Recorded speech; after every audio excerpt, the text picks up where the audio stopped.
Hello viewers, नमस्कार। आप सभी का पाथफाइंडर्स बाय अकेडमी पर स्वागत है। सो फ्रेंड्स, काफी चीजें बदल रही हैं ईरान और इजराइल के वॉर में। चीजें बहुत ज्यादा टेंस्ड हो रही हैं। भारत को इसका सीधा साधा इम्पैक्ट दिखते हुए नजर आ रहा है। तो दूसरी तरफ चाइना इस क्राइसिस में एक बहुत बड़े अपॉर्चुनिटी की तलाश कर रहा है।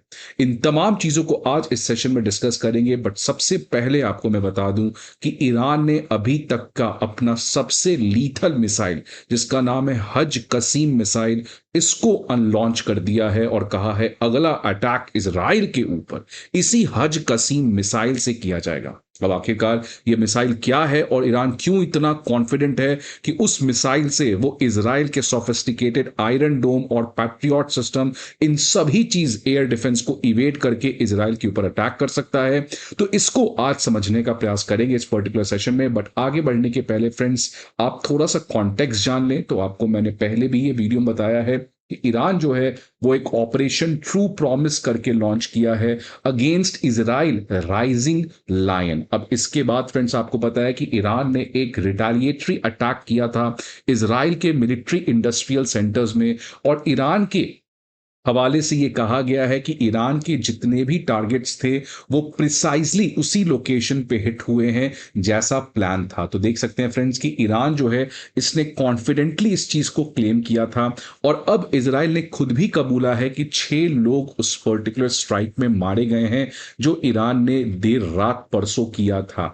अब इसका नया आंकड़ा सामने आया है कि ईरानियन स्ट्राइक्स में लगभग 10 इजरायली मारे गए हैं, और प्रोबेबली ये डिफेंस पर्सन थे। तो ये ईरान के द्वारा एक सीरियस एस्केलेशन यहां पर होते हुए नजर आ रहा है। इसके बाद फ्रेंड्स, आप सभी को पता ही होगा कि इजराइल तो शांत बैठेगा नहीं। इजराइल ने एक और बड़ा अटैक लॉन्च कर दिया ईरान के ऊपर, जिसमें लगभग एज पर द खुद ईरान का ये क्लेम है कि 80 लोग ईरान के मारे गए हैं।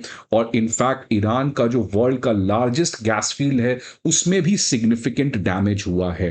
तो फ्रेंड्स, यहां पर टिट फॉर टिट रिटेलिएशन करते हुए दोनों कंट्री नजर आ रहे हैं। और अब ईरान ने अपना लास्ट हथियार उसने अब अनवील कर दिया है उसको, जिसका नाम है हज कसीम गाइडेड बैलिस्टिक मिसाइल।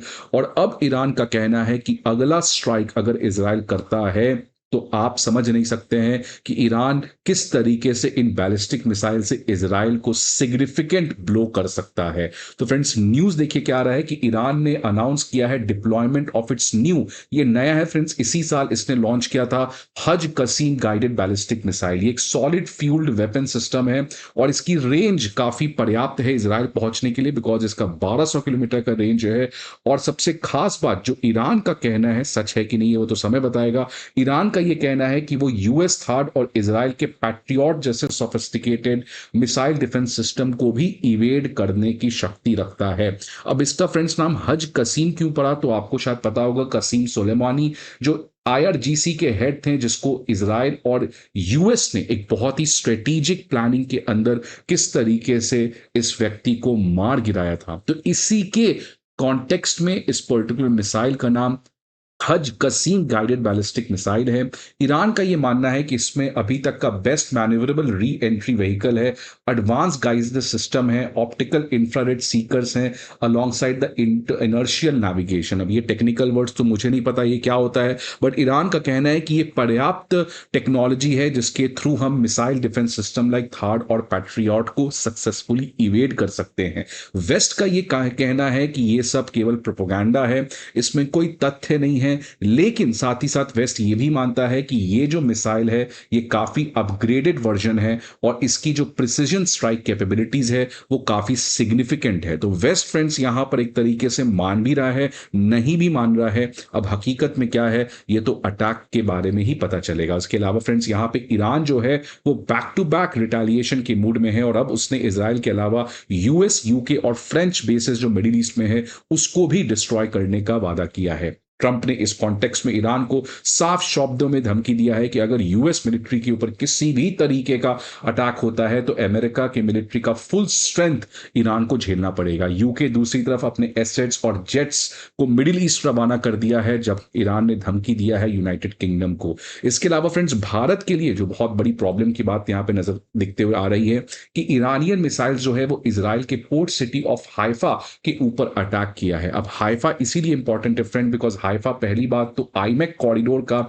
एक बहुत ही अहम हिस्सा है और आपको पता है इसी महीने भारत पहली बार आईमैक कॉरिडोर का एक समिट भी लॉन्च करने जा रहा था, लेकिन अगेन इस पूरे क्राइसिस में अब ये आईमैक कॉरिडोर ऑफिशियली पोस्टपोन करने की बात चल रही है। और हाइफा में फ्रेंड्स आपको पता है कि भारत के अदानी ग्रुप का एक बहुत बड़ा पोर्ट है, उसके ऊपर भी डैमेजेस होने की चांसेस है। तो भारत का यहां पर थोड़ा सा इंपैक्ट दिखते नजर आ रहा है। ऑब्वियसली इसके अलावा ऑयल इंपैक्ट और हमारा जो डायस्पोरा इस पर्टिकुलर इलाके में रहता है लगभग 80 लाख लोग, उनके भी जान खतरे में यहां पर दिखते हुए नजर आ रहे हैं। लेकिन फ्रेंड्स, चाइना यहां पर इस पूरे क्राइसिस को एक अपॉर्चुनिटी में कन्वर्ट करना चाह रहा है। पहला अपॉर्चुनिटी रशिया यूक्रेन वॉर था, वो अभी भी चल रहा है, और दूसरा फ्रंट, तो एक फ्रंट यूरोप में है जहां पे अमेरिका इंगेज है, दूसरी तरफ अमेरिका अब इंगेज होगा मिडिल ईस्ट में। तो चाइना को लगता है फ्रेंड्स ये सही समय है कि अमेरिका जब डिस्ट्रैक्टेड है, दुनिया जब डिस्ट्रैक्टेड है, तो चाइना क्यों ना अपना गेम प्लान लॉन्च कर दे। और देख सकते हैं फ्रेंड्स, चाइना जो है वो आज ही की खबर आ रही है कि ताइवान के अगेंस्ट एक सिग्निफिकेंट मिलिट्री इंकर्जन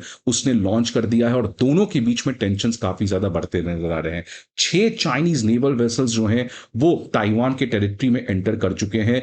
और गॉर्डन चांग जो कि बहुत ही इंपॉर्टेंट अमेरिका के जियोपॉलिटिकल एक्सपर्ट हैं, उसने कहा है कि चाइना ईरान की मदद करने के लिए अमेरिका के ऊपर स्ट्राइक भी कर सकता है, बिकॉज चाइना की जो मिडिल ईस्ट पॉलिसी है उसमें ईरान सबसे अहम प्लेयर है, और अगर ईरान कमजोर होता है तो चाइना मिडिल ईस्ट कंप्लीटली खो देगा। तो फ्रेंड्स, यहां पर चाइना किस तरीके से अपने अप्रोच को देखता है, रशिया का तो हमें एक्सपेक्टेड है, लेकिन ऑब्वियसली ये बात तो क्लियर है कि जब अमेरिका 2 फ्रंट पे वॉर लड़ेगा, एक यूरोप में और दूसरा मिडिल ईस्ट में, तो चाइना के लिए एक अपॉर्चुनिटी है कि ताइवान के साथ एक सिग्निफिकेंट स्टेटस को चेंज कर सकता है। तो फ्रेंड्स, आपके क्या व्यूज हैं? क्या आपको लगता है चाइना ऐसा करेगा, और करेगा तो क्या वो सक्सेसफुल हो पाएगा? Please let me know in the comment box. I hope आपको ये वीडियो अच्छा लगे। See you again some another video. Till then, goodbye and take care.